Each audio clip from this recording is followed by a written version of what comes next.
The sight that greeted me that morning was nothing short of a disaster. My sunflower field, once a vibrant sea of towering beauties dancing in the cool morning breeze, had been ravaged. Broken stalks littered the ground, petals were crushed into the dirt, and the majestic blooms I'd cherished were gone, torn right out by the roots. My heart raced as disbelief turned into fury. I stood there, clutching my coffee mug so hard it nearly shattered. It was as if someone had torched a priceless painting and strolled off without a care. Then, a small scrap of paper fluttering on a splintered stalk caught my attention, stuck there with a wad of pink gum. It was a handwritten note, scrawled in an overly dramatic cursive, borrowed for the HOA gala. Thanks for your donation to the community. Lisa. For a full 10 seconds, my brain couldn't process the gall. Borrowed. These weren't library books. They were my prized sunflowers, ones I'd spent years growing, crossbreeding, and perfecting. And they had the nerve to call it a donation, as if I'd happily handed them over to fuel their suburban reign of terror. The coffee wasn't enough to calm my nerves anymore. My fists balled up as I spun around and marched back to my house, my mind reeling. The most ridiculous part?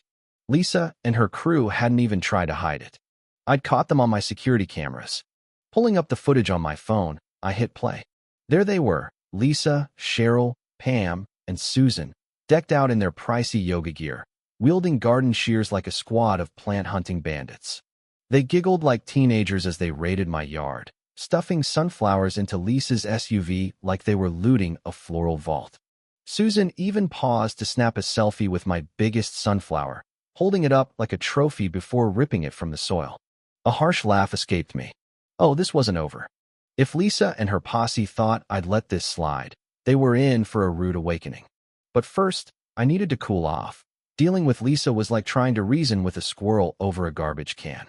I stormed over to the HOA office, my blood simmering with every step. The second I walked in, I saw her, Lisa Grayson, perched behind the desk like she ruled the neighborhood, sipping a massive caramel macchiato as if she hadn't just committed floral vandalism.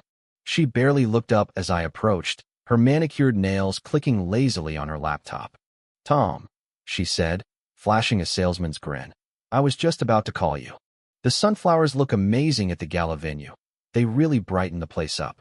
I took a deep breath, fighting to keep my tone steady. "Lisa, I didn't give you my sunflowers. You and your friends trespassed on my property and stole them." Her fake smile didn't budge. "Oh, don't be so dramatic. It was just a few flowers. We figured you'd be thrilled to support the community event." "A few flowers?" I snapped. "You gutted my entire garden like a pack of wolves. And you figured? What part of breaking into my yard and stealing thousands of dollars worth of plants seemed reasonable to you?" Lisa let out a condescending chuckle and waved a hand. "Tom, don't be silly. It's not like you were selling them. They were just sitting there. Besides, it's for the greater good. Now everyone gets to enjoy them, not just you." I felt my eye twitch.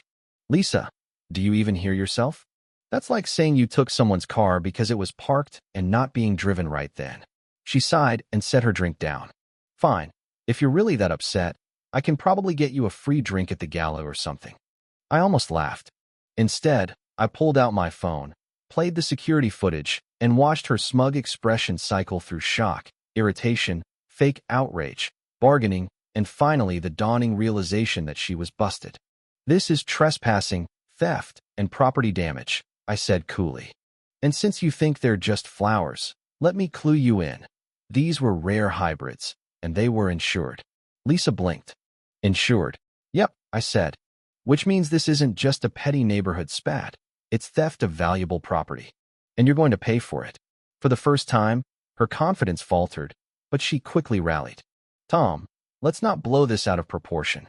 It's not like I tore up your whole yard." I smiled. "Oh, but you did. And I've got an invoice headed your way, a big one." She scoffed. "An invoice? You can't seriously expect me to pay for a few flowers." I leaned in, voice steady. "Not just a few flowers. You stole a season's worth of work, wrecked months of effort, and you have no clue what they were worth." Her face paled slightly. "How much?" I savored the moment. $500,000. Lisa choked on her drink. "That's insane. No way flowers cost that much. Tell that to the insurance company. The lawyer's reviewing this, and the viral video I'm about to post, I said, casually scrolling my phone. If you don't want to pay, we can take it to court. But given the HOA's budget, I doubt the board will love bailing you out of your flower theft. She gaped at me, speechless, as I turned and headed for the door. I paused just before leaving. Oh, and Lisa? Next time you need flowers, try a florist. They prefer customers who pay, not plunder. As I walked out, I could hear her frantically typing, probably drafting some excuse. She could complain all she wanted. The facts were clear. She'd messed with the wrong person, and now she'd face the consequences. The invoice went out, the legal gears started turning, and I didn't have to wait long for a reaction.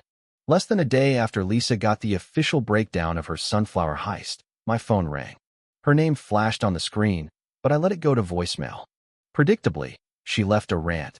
Tom, this is outrageous. $500,000 for some flowers? You can't be serious. You're being ridiculous, and I won't be bullied into paying for something that benefited the community. Call me back so we can talk like adults. I didn't call. There was nothing to say. Instead, I sent the invoice and footage to my cousin, Rachel, a lawyer who lived for HOA battles like this.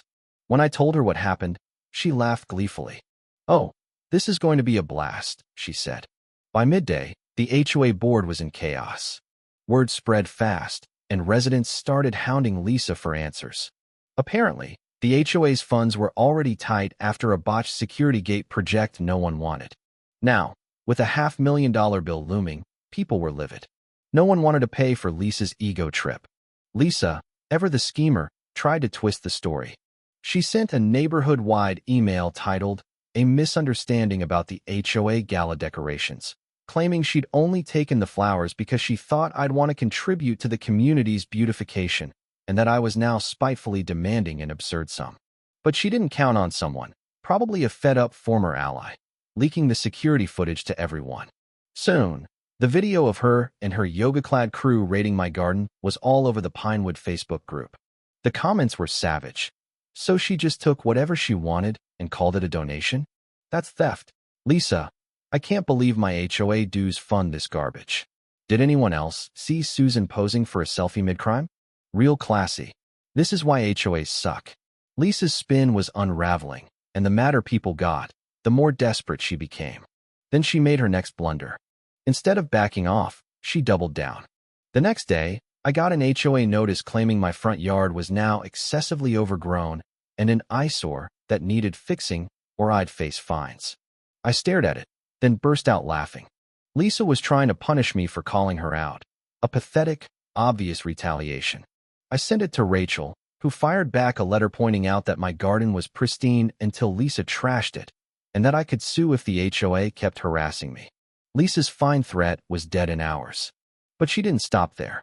She started telling everyone I was a troublemaker with a vendetta against the HOA, even hinting my sunflowers might have violated landscaping rules all along.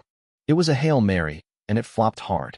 The community, already furious about misused funds, wasn't buying her sob story, especially with video proof of her theft. The knockout blow came when the local news caught wind of it.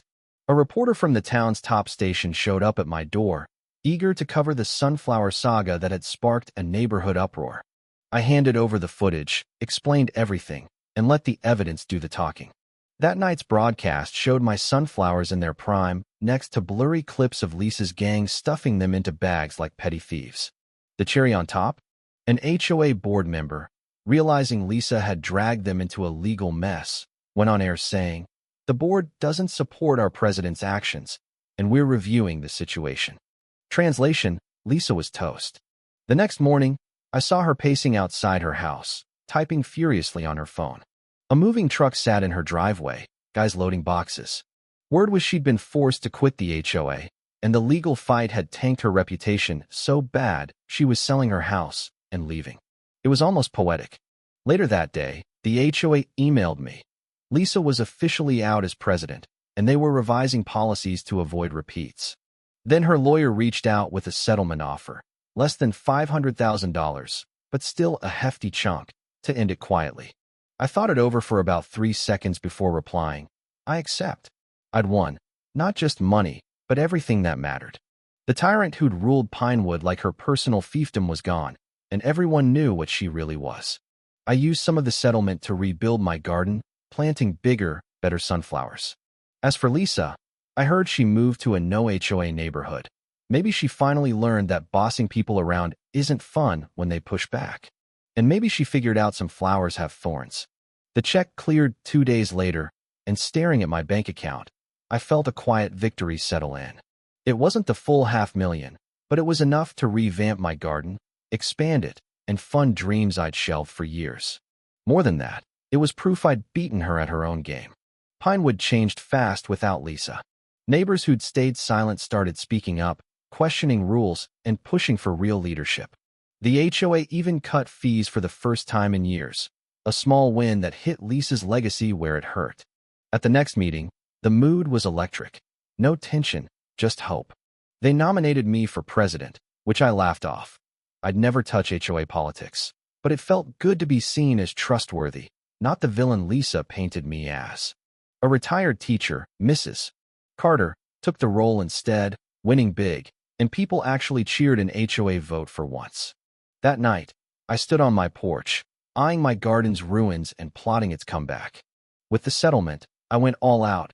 New irrigation, more beds, and a hybrid strain I named Lisa's Lesson. When it bloomed, taller and tougher than ever, word spread. Kids got curious, and my passion project turned into a community gem. One day, as I tended the sprouts, a car pulled up. My stomach dropped. It was Lisa. She stepped out. No trace of her old swagger, just jeans and uncertainty. "Tom," she said softly. I nodded, waiting. She sighed, eyeing the sunflowers. "They're beautiful, better than before." I shrugged. Had the means to do it right this time.